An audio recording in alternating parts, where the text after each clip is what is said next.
আগামীকাল 9 মার্চ 2026-এর জন্য মার্কেট বিশ্লেষণ। প্রথমে দেখব ডিসিএক্স। আজ 231 পয়েন্ট মাইনাস, 531 কোটি টার্নওভার।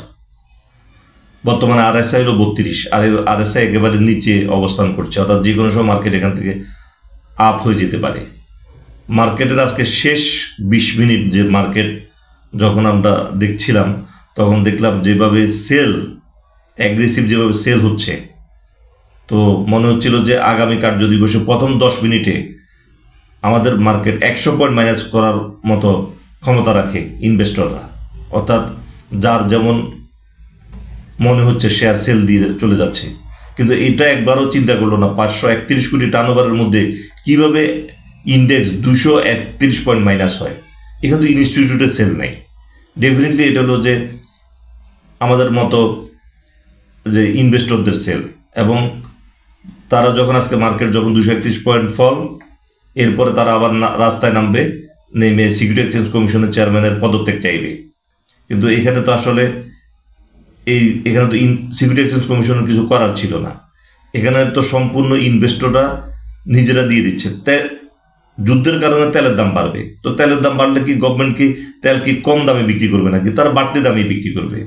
যারা তেল কিনবে পরিবহন সেক্টরে, তারা কি মাইলেজে যদি 1 টাকা বাড়ে, তারা 5 টাকা বাড়ায় দিবে, ভোক্তার উপর দিয়ে তুলে দিবে, আমাদের উপর দিয়ে তারা নেবে।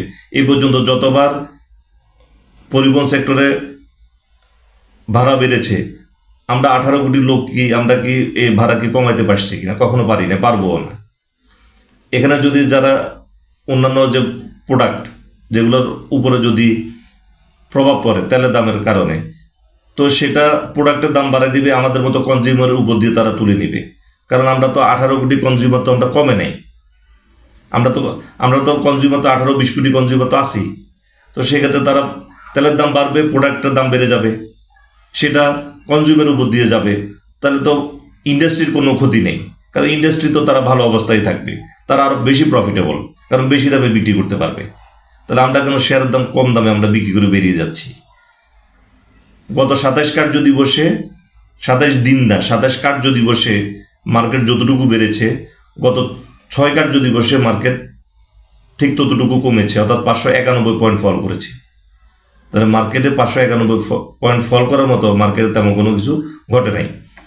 আজকে যদিও ভারত এবং পাকিস্তানের সূচক কমেছে, কিন্তু চীনের সূচক বেড়েছে।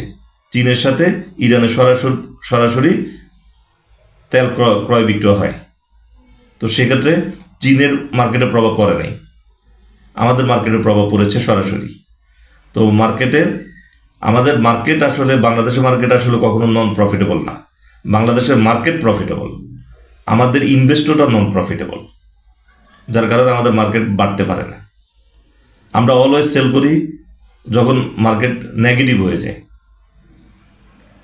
যারা এই 6 কার্য দিবসের মধ্যে 5 কার্য দিবস যারা কন্টিনিউয়াস ফলের মধ্যে সেল দিয়ে চলে গেলেন, আগামী কার্য দিবসে হয়তো স্টার্টিংয়ে 100 পয়েন্ট মাইনাস হয়ে যেতে পারে, কিন্তু দিন শেষে যখন 100 পয়েন্ট আবার যদি প্লাস হয়ে যেতে পারে, তখন আপনারা কী করবেন? তখন তো আর সিকিউরিটি এক্সচেঞ্জ কমিশনের দোষ দেওয়া যাবে না, কারণ আপনার একটা পোর্টফোলিওতে যে শেয়ারটা আছে, সেটা আপনি সেল করতে করতে করতে একটা পর্যায়ে আপনার কাছে আর শেয়ার সেল করার মতো শেয়ার নাই, তখনই মার্কেট টান দিয়ে বসবে। অর্থাৎ 6 কার্য দিবসের যে তাণ্ডব চালানো হয়েছে, শেয়ার পোর্টফোলিওর শেয়ারগুলো যেগুলো একেবারে লো প্রাইসে দিয়ে দেওয়া হয়েছে, আমি আশা করি হয়তো আর একটা কার্য দিবস বা একটা ঘন্টা আপনারা শেয়ার সেল দেওয়ার মতো হয়তো পোর্টফোলিওতে শেয়ার থাকতে পারে, কিন্তু এর পরের ঘন্টা বা পরের কার্য দিবস থেকে মার্কেট ঠিক আবার দাঁড়িয়ে যাবে। কারণ আপনারা যারা প্যানিক সেল করে মার্কেট থেকে বেরিয়ে গেছেন, আপনাদের পোর্টফোলিওতে আর শেয়ার 2-1 দিনের মধ্যে থাকার কথা না।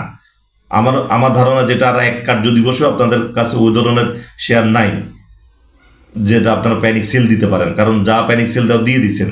কারণ 531 কোটি টার্নওভার এবং 231 পয়েন্ট মাইনাস, তাহলে 531 কোটি টার্নওভার, ডেফিনেটলি এখানে ইনস্টিটিউটের সেল নাই, জেনারেল পাবলিকের সেল। তো জেনারেল পাবলিকে 531 কোটি টাকার যে আপনি সেল দিয়ে দিয়েছেন, এবং গত 6 কার্য দিবস 5 কার্য দিবস কন্টিনিউয়াস সেল দিচ্ছেন, আপনাদের পোর্টফোলিওতে আগামী কার্য দিবসে 1 ঘন্টা সেল দেওয়ার মতো পোর্টফোলিওতে শেয়ার আমি আশা করছি নেই। অর্থাৎ মার্কেট হয়তো প্রথম 1 ঘন্টা আপনি হয়তো 100 পয়েন্ট অত ফেলে দিতে পারেন, আর যা আছে বাকিটুকু দিয়ে, কিন্তু পরবর্তী 1 ঘন্টা মার্কেট ঠিকই বেড়ে যাবে। অর্থাৎ মার্কেট অ্যাবনর্মাল ফল আপনি মার্কেটকে দমায় রাখতে পারবেন না। অর্থাৎ আমাদের মার্কেট যেটা বাড়বে, অর্থাৎ এই মার্কেট ফলটা যেটা হলো যে ইনভেস্টরদের ভুল ট্রেডিংয়ের কারণে। ডেফিনেটলি আমাদের বাংলাদেশের মার্কেট প্রফিটেবল মার্কেট, আমাদের ইনভেস্টররা নন প্রফিটেবল, এই কারণে আমাদের মার্কেট বাড়ে না। তো মার্কেটের যে পজিশন 6 কার্য দিবসে এ ধরনের যে ফল, যে হিউজ ফল, সেটা ডেফিনেটলি এখানে মার্কেট থাকবে না, অর্থাৎ মার্কেট উঠে যাবে। এখন হয়তো মনে হতে পারে যে আপনি বলছেন যে মার্কেট গত 2-3 কার্য দিবসে মার্কেট ফল না করার মতো, কিন্তু মার্কেটের যে ফলটা হয়েছে সেটা ডেফিনেটলি আর্টিফিশিয়াল। এবং আজকে একটা পর্যায়ে দেখা গিয়েছে যে মার্কেট যখন ফল করছিল শেষ 1:39 4,999 একবার টাচ করে চলে গেছে। অর্থাৎ মনে হচ্ছিল যে ইচ্ছাকৃতভাবে মার্কেটটাকে যে নামিয়ে আনা হচ্ছে, অর্থাৎ সেখানে ও টাচ না করলেও পারত, কিন্তু টাচ করে উঠে গেছে। তো আমাদের যেটা মার্কেটের এই ফলটা ডেফিনেটলি থাকবে না, কারণ জোর করে ফল, আর্টিফিশিয়াল ফল যখন আপনি নামায় নিয়ে আসবেন, সেটা তার যৌক্তিক রেটে মার্কেট আবার চলে যাবে, জাস্ট সময়ের ব্যবধান।